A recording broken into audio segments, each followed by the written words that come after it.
I feel like I need to hype myself up really quick. Let's see. The song that was just playing on my phone as I was like, I feel like I need to hype myself up, was Begin Again by Taylor Swift. So that should tell you where I've been at.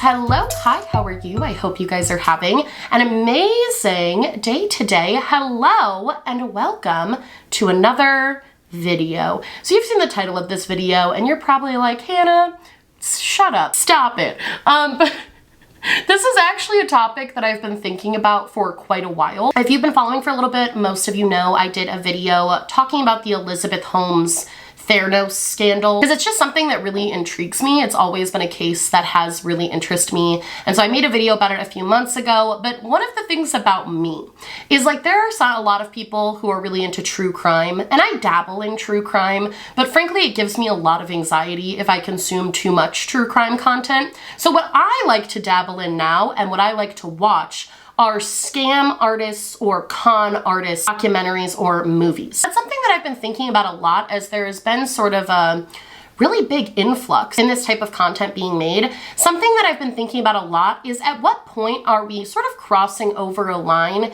into glorifying and idolizing scam and con artists, between just like talking about them and knowing about them, and at what point are we idolizing them as sort of a collective society and making them somewhat cultural phenomenons. In the past few years, there's been a wave of movies that are sort of branded as understanding and getting to know someone who was a scammer. You have the two docuseries that were both on Netflix and Hulu that were talking about Firefest, Inventing Anna on Netflix, which was the story of Anna Delvey. You also have a bunch of Hulu series on Elizabeth Holmes that are both docuseries and also sort of fictional portrayals. And on top of that, you have movies like The Wolf of Wall Street that are basically the epitome of glorifying a scam artist. In the wake of so many of these shows being created, we've really seen an influx on social media of people talking about and discussing, and in a lot of ways idolizing, the people that are at the center of a lot of these scammer cases. A lot of people have been praising a lot of these scam artists, and while some maybe aren't necessarily praising and are more making memes out of the situation,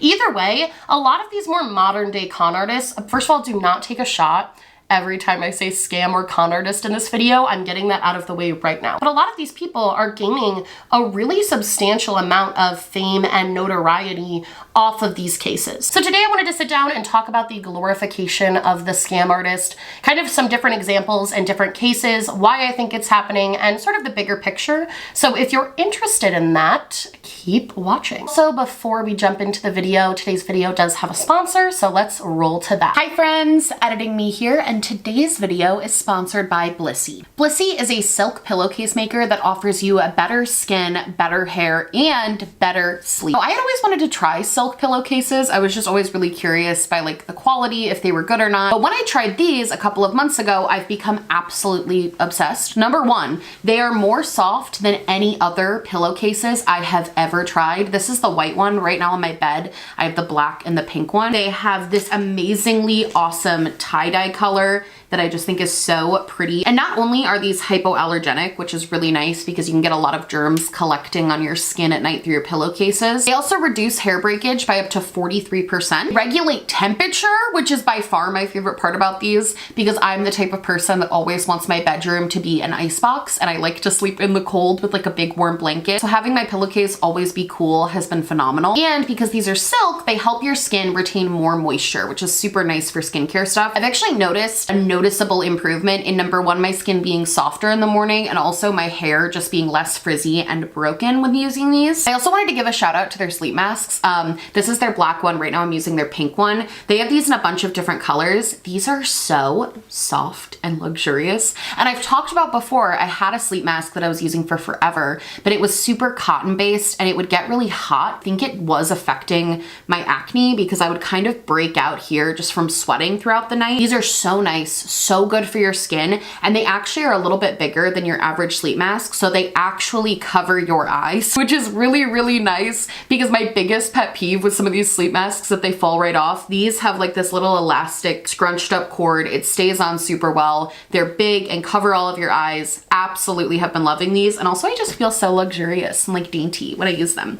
I love it. They also have scrunchies. Cannot recommend the scrunchies enough. Silk scrunchies, 10 out of 10. I was using those like cotton scrunchies for a while, and the amount of hair pullage that I would get from those, try to get them out of my hair, was ridiculous. I never lose hair with these, and they're super cute. I'm the type that wears my scrunchies all the time, so super cute. So if you're interested in trying Blissy, you can go to blissy.com/Smokey and you will automatically get 30% off your purchase. That's blissy.com/Smokey, or you can click the link below and the code will automatically apply for 30% off your purchase. Thank you so much to Blissy for sponsoring this video and also helping my hair and skin and just giving me a very luxurious night of sleep. And let's jump into the video. So I want to talk about a few different cases of this, and these are kind of the more popular cases just because I think they're the best examples, and I think that each one definitely fits a different reason for why I have the thinking that I do around this particular topic. So the first one is obviously Anna Delvey. I feel like this one is probably the best example of a person who did really bad, terrible things, getting a show made about them, being put up on a pedestal and really glorified for that behavior, to the point that they've been able to make pretty much an entire career around being a scam artist. If you don't know the story of Anna Delvey, I'll give you a quick breakdown. Anna Sorkin, who is better known as Anna Delvey, that was her alias, was a New York City socialite who claimed to be a very rich German heiress. And one of the biggest sort of feats that she accomplished was almost succeeding and getting the City National Bank in New York City to give her a $22 million loan so she could create the Anna Delvey Foundation, which she claimed was going to be just like a multi-art exhibit thing, okay? She was eventually found out when a lot of the banks that she had borrowed money from put together that she had no means to pay them back, and was eventually arrested and put on trial in New York City. And you kind of hear that and you're like, okay, so like she stole money from like big banks, who cares? But the reason that the Anna Delvey story is so interesting is because of the way that she did it and the life that she lived while she was doing it. At the end of the day, most of the biggest financial crimes in the Anna Delvey case really came against big banks. She definitely screwed like a bunch of hotels all over New York City out of money, and she also screwed some friends out of money. But at the end of the day, one of her biggest victims was banks, which people tend to not have a lot of sympathy for in the first place. And also, these banks were corporate entities that were supposed to have checks and balances put into place to prevent this kind of fraudulent behavior from happening. So I think people were especially interested in just how she was able to do it in the first place, how she was able to get so close to securing this funding when she essentially had no money to her name. The other part about the Anna Delvey story that's so fascinating to people is that she was really able to not only convince all of these banks that she was super rich and successful and had like billions of dollars in banks in Germany, but she was also able to convince some of the most elite people in New York City who only work with other very rich people that she was someone important and that she was someone worthy of trusting and putting time, money, and resources into. And of course, she was caught, but for about 4 years, Anna was living in New York City basically as if she was a very rich heiress. She bought all of the newest designer clothes. She only stayed at hotels exclusively. She went on amazing, incredible, luxurious vacations with all of her friends and footed the bill for everything. And so even though she wasn't even successful in the main scam that she's known for, which is getting to create the Anna Delvey Foundation, like even though that didn't even work, so technically she didn't even really scam anyone except for like smaller things. The big thing she didn't even successfully do. So like even though that didn't come to fruition, the way that which she went about things I think is what's so fascinating to people. I also think the other reason that Anna has become somewhat of a cultural icon and somebody that people really like is not because she herself is likable, but because she kind of embodied a little bit of that take from the rich and give to the poor Robin Hood vibe, which I feel like a lot of people we're talking about scam artists, I feel like people people respect that. Everybody thinks that every scam artist is Robin Hood. They're usually not. Anna Delvey did do a little bit of that. For example, she would go to hotels and she would tip the staff that was working there thousands of dollars. She would just hand out $100 bills. She would take them on trips. She would take them shopping. She would give them free, luxurious gifts. So even though it wasn't her money that she was giving to them, she was in a little bit of a way giving back to other people and helping out other people who maybe wouldn't have gotten those things if it wasn't for her. However, I also think that's a really big misconception about her case, is that she was just like handing out cash to people. Like, she did do that, but she wasn't doing it because she was trying to be a good person or a nice person. She was doing it to maintain the image. She thought that if everyone thought and knew that she was rich, it would help her case and help her continue this charade, which it did. In wanting to seem more rich, she also ended up seeming more charitable, which I think even in the Netflix show that they created about her sort of situation, which is called Inventing Anna, I think even in that show, they really didn't play up enough the reason she was being so charitable to all these people. I think the perception that she was this Robin Hood-esque person who was trying to live this amazing life but also help other people live that life is just not real. Like I said, she only cared about perception, but I think even deeper than that, especially if you do a lot of research outside of the Inventing Anna show, she seems like a very, well, I guess you kind of got this vibe on the show too, but she's a very manipulative person. So I think in a way, by tipping people that much and by giving the staff that she worked with that much money, she knew that she would be able to get things from them and get what she wanted from them, and also that it would maybe allow her to stay at the places she was scamming at for longer than like anyone else would have. Like, she was staying at some of these hotels for weeks on end and never paying for her room or bill or anything like that, charging everything to the room. And she got away with that for the most part because people were like, well, she's good for it, obviously. She's handing out $100 bills, like obviously she's good for it. The other interesting thing I think about Inventing Anna, and also the Anna Delvey story in general, and this is something I'm going to be talking about a lot during this video, is sort of the blaming of the victims, because Anna was able to scam a few of her friends, most notably her friend Rachel, who she essentially took like $60,000 from. She basically took Rachel to Morocco and then wasn't able to pay the very expensive room fee, nor was she able to pay for like a bunch of other things, kind of sticking Rachel with the bill, telling her that she was going to pay her back. And because Rachel thought she was rich, she thought she was going to get that money back, so she put it on her credit cards and then owed like $60,000 on her bank account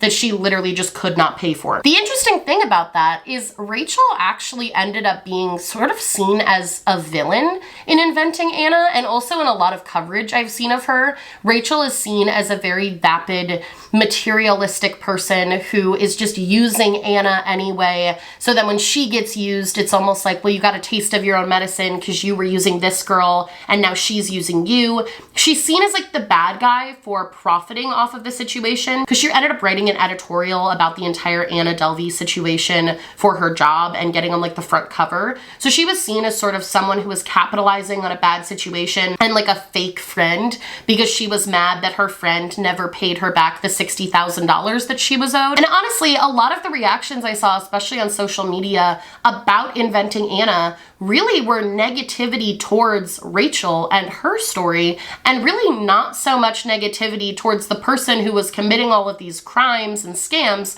which was Anna. People saw Rachel as not the victim, but someone who was stupid for doing it in the first place, for putting that much money on your card in the first place, and also saw her as just kind of whiny and ungrateful for everything Anna did do for her. I think the main point of most TV shows, especially when we're talking about a show like Inventing Anna, where it's based on a real situation, but it is not a documentary. It's absolutely made in the way to be an interesting and engaging drama television show that has actors who play the parts. And the important part is that it's based on real events. It's not exactly 1000% accurate. They have a lot more creative liberty in that type of content because they're able to twist things and do things to make things more interesting. But the problem with that is that you watch a show like that and you're watching it under the assumption that everything in it is pretty much exactly how it happened because it's based on true events. But the thing is that a lot of TV shows, especially TV shows like that, you need something that's going to make a character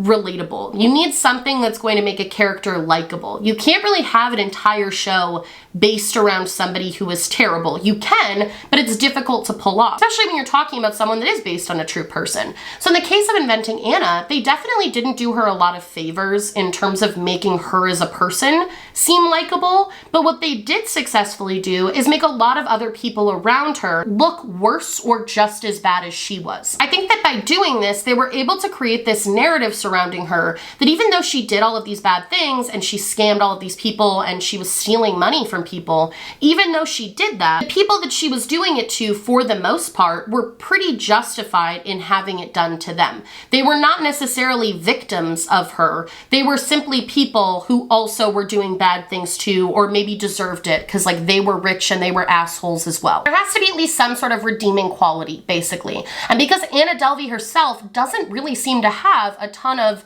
redeeming qualities in the fact that she's not sorry she did any of the things she did. She's kind of mean, not kind of, she's very mean to people. She's super rude. Even in the show, they just show how absolutely horrid she is to everyone around her and the way that she treats everyone around her. And even though you kind of feel bad for her, because like there's some stuff at the end of the series with like, they show her family and how family doesn't support her and like how she went through a lot growing up.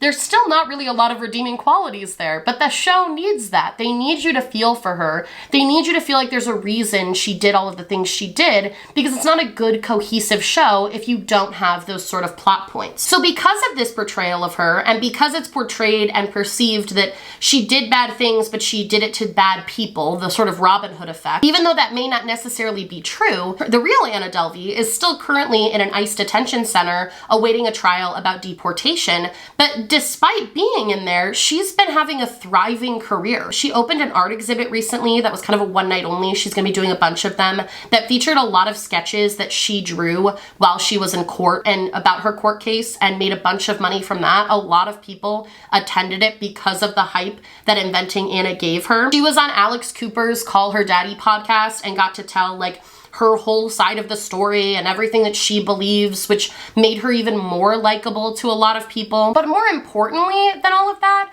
she's definitely also become somewhat of a cultural icon. I mean, people are constantly praising her on social media, saying she's like a boss babe as a joke, insinuating that everything she did was totally chill and awesome and something to look up to and idolize. Like she's the ultimate scammer who scammed her way to this amazing, glamorous, successful life, and the people she hurt along the way don't really matter because like they deserved it. She's honestly seen as like a badass businesswoman, which is bonkers given what actually happened in the story, which is that she wasn't even able to successfully secure and do the business that she was trying to do. I think Inventing Anna is just a great example of kind of telling a half story and telling a story that idolizes in the show the person that you're talking about, which in turn leads to the in real life person being idolized. And I also think another great example of this is The Wolf of Wall Street, which I honestly think is sort of like the main number one thing that I think of when I think of glorifying scam artists. It's The Wolf of Wall Street and Jordan Belfort. If you don't know this, which you probably do, Jordan Belfort was an actual scam artist who used a pump and dump schemes in the stock market, created an incredibly successful business, which essentially ended up in him scamming his investors out of hundreds of millions of dollars. And it wasn't just people that were rich that he took from, it was like everyday average people that he was stealing all of this money from. And while he was doing that, while he was stealing from normal everyday people, he was making millions of dollars and spending all of it on this outrageously insane life where he would like fly his own helicopters, buy a bunch of cars, have $1 million mansion, do a ton of drugs on yachts with people. Like he was living this crazy luxurious life off of stealing money from average, everyday people. And in 1999, he was sent to jail for this and was also released very shortly after. I think he only served like 22 months in prison. So he really didn't get any sort of payback for that. He was supposed to pay restitution, which was supposed to be, I think, 50% of his income for all of the people that he had taken money from, but he ended up not even paying that in its entirety and then just sort of cut a deal in 2009, so he didn't have to do that anymore. But regardless, he's gone on to be incredibly successful in life as a motivational speaker. He literally, in his motivational speaking,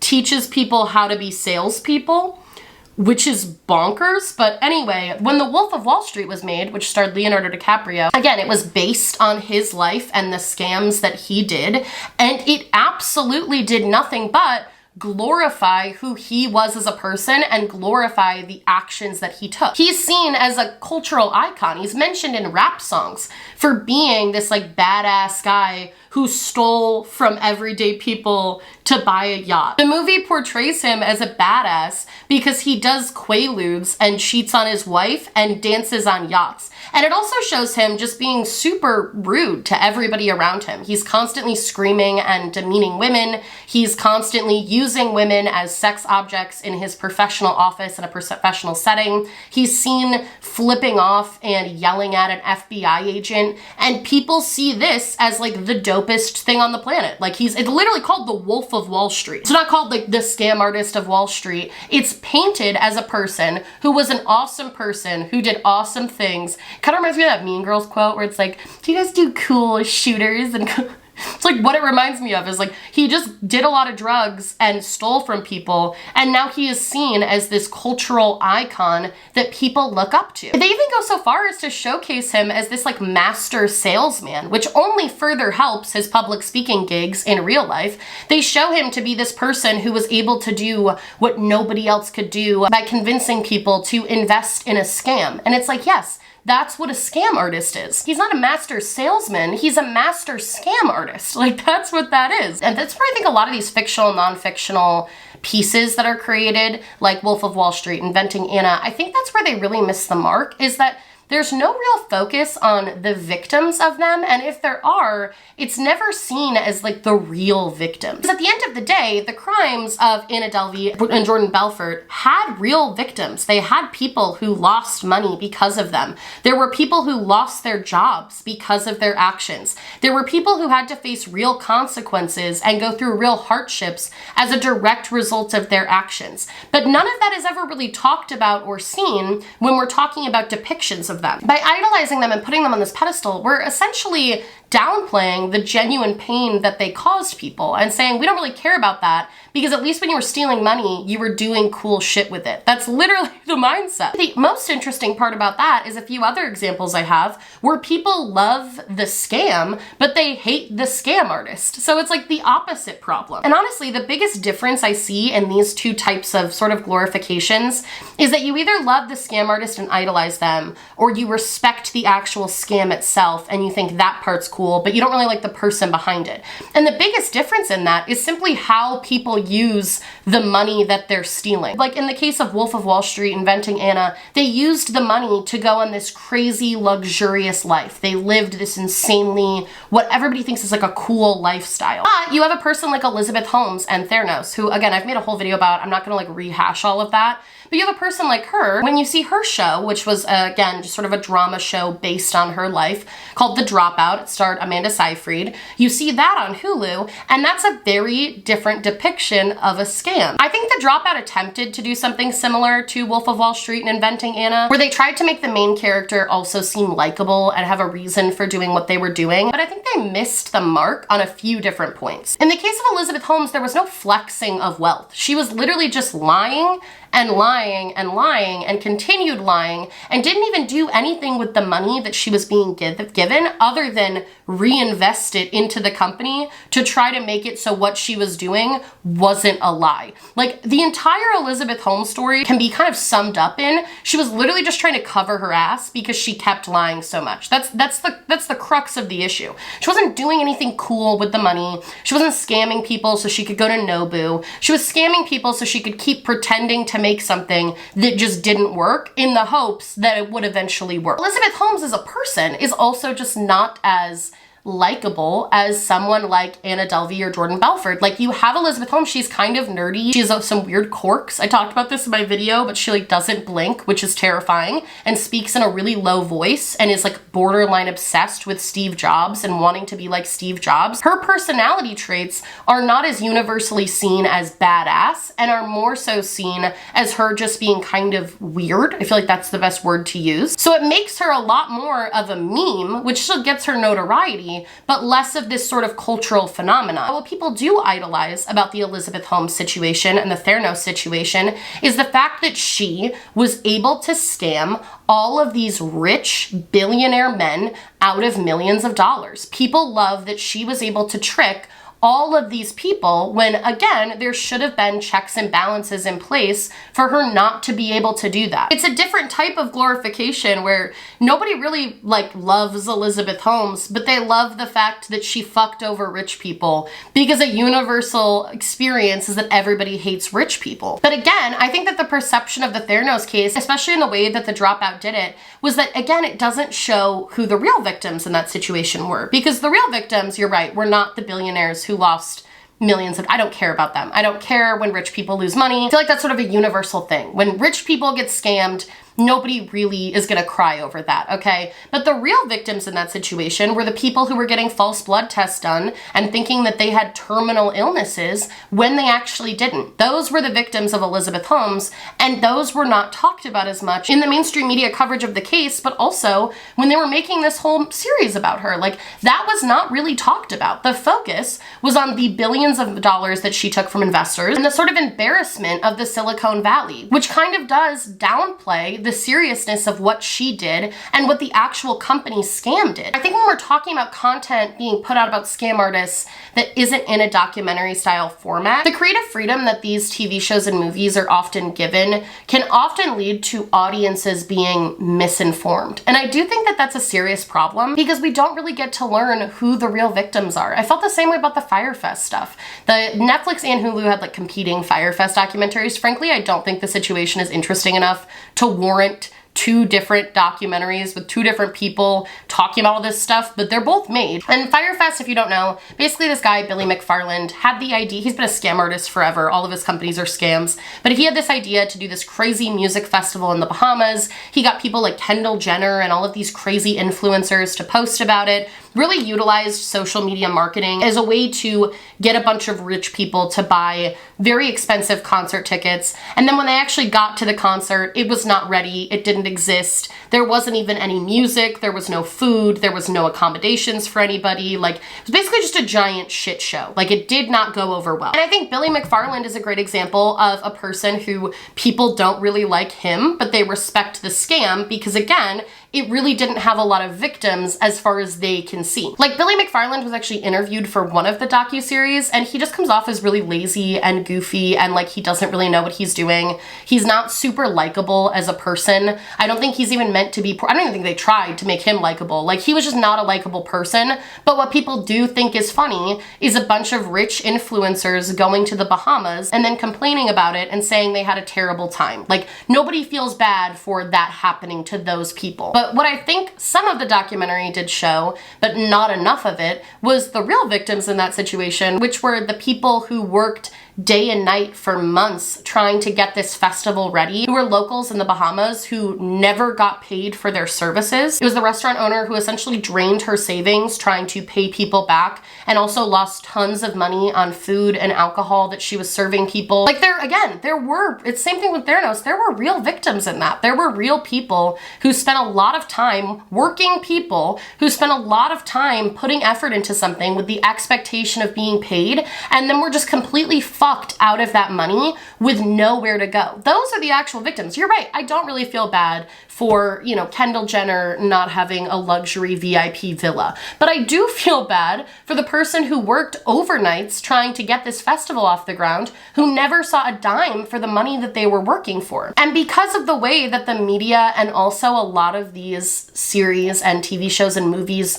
portray these situations, the real victims often get lost because it's not as compelling to the story, and it also goes against a narrative that is sort of needed when you're creating something like this. I think the biggest problem with this is that because there's been so many shows and movies and everything created about this, we've become really desensitized to scams as a society and as a culture. I feel like scamming is something that we've become so used to and normalized. And more dangerously, I think it's almost become something that we almost blame the victims of the scams more now than we do the people actually scamming them. We have this mindset now because of all of this content that's being created that if you're falling for something like this, it's your own fault because you should have known better. I think that's how scamming's always been viewed. Like, I was actually talking to my dad about the fact that I was filming this video, and he was talking to me about DB Cooper, and he was like, yeah, people thought he was awesome too, all the way back in like the 50s when he did that. He stole a plane and then disappeared. People idolized him and thought he was super cool because they looked at him as like this Robin Hood guy. So it's not that this is like a new thing when it comes to scamming, but I think because there's been so much content created about it, and also now we have social media where we can share our ideas, it's even more severe that when bad things happen to people who are intentionally trying to hurt other people, we instantly go to blame the person who got scammed and not the scammer themselves. A perfect example of this is the Tinder Swindler. There was a documentary that came out in January of 2022 on Netflix that really talked about this whole Tinder Swindler case. It was basically just this guy who, this is the very abridged version, but it was this guy who used Tinder to meet women, convinced them that he was this billionaire, convinced them that he had all these enemies and that he needed them to take out credit cards for him in their name. He would use the credit card to fund his extravagant life. He would ask them to basically drain their savings accounts and send him money, promising that he would pay them back even though he had no intention of doing so, and then using it to impress more women to keep this scam going. So essentially stealing from the poor and making himself rich. Like, that was the entire gist of what he was doing. He was just continually scamming woman after woman after woman, getting them to send all of their money, bleeding them dry, putting them into massive amounts of debts, and then bouncing and basically ghosting them. And this led to multiple women coming forward and talking about this incident, talking about how they were on the hook for hundreds of thousands of dollars with lenders, how they were on the hook for like second mortgages they took out for their home for this guy because he genuinely convinced them that if he didn't get this money, he was in legitimate danger and was gonna die, and they thought that they were in love with him. And when this show aired, I saw such an interesting shift happening because I watched that and I was horrified. Oh my God, these poor people. I can't believe, you know, like that even happened. That seems so crazy and like unreal that this man would send them pictures of like him in an ambulance and say that he got like beat up by one of his enemies. They would go that far to emotionally manipulate people.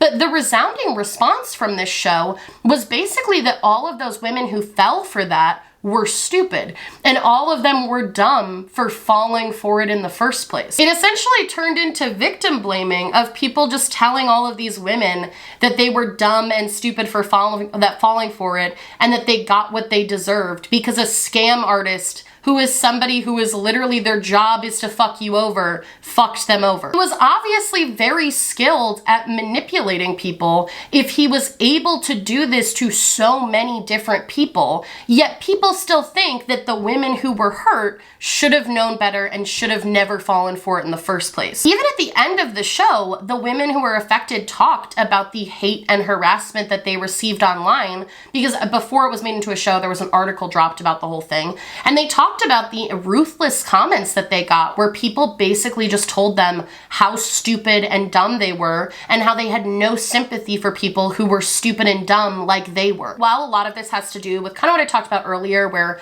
I think when it comes to scamming, it's one of those things as a culture that we often do think the people that fall for it are just dumb. Like, we look at them and we're like, well, how could you even fall for that? Like, I would never fall for that. So obviously, why would you ever fall for that? Not really taking into account that that's what scam artists have been doing forever. And like, literally anyone could fall for something like that if put into the right circumstance. But I think the other reason that it's become so normalized to hate on victims of scams because of the media coverage that it gets.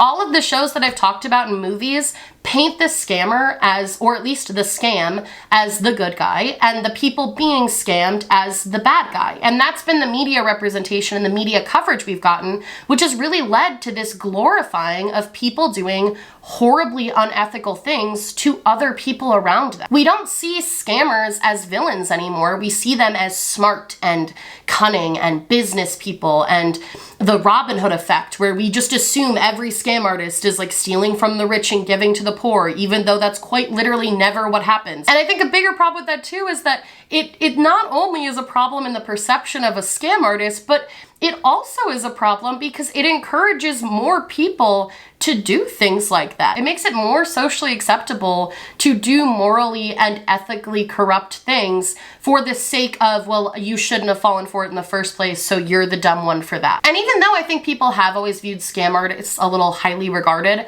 I do think that because these scam documentary, I don't know what to call them, because you have like true crime. This is kind of true crime, but not true crime. I think true crime was the big thing and people were really obsessed with it for a long time. And I still think people are very obsessed with true crime stuff.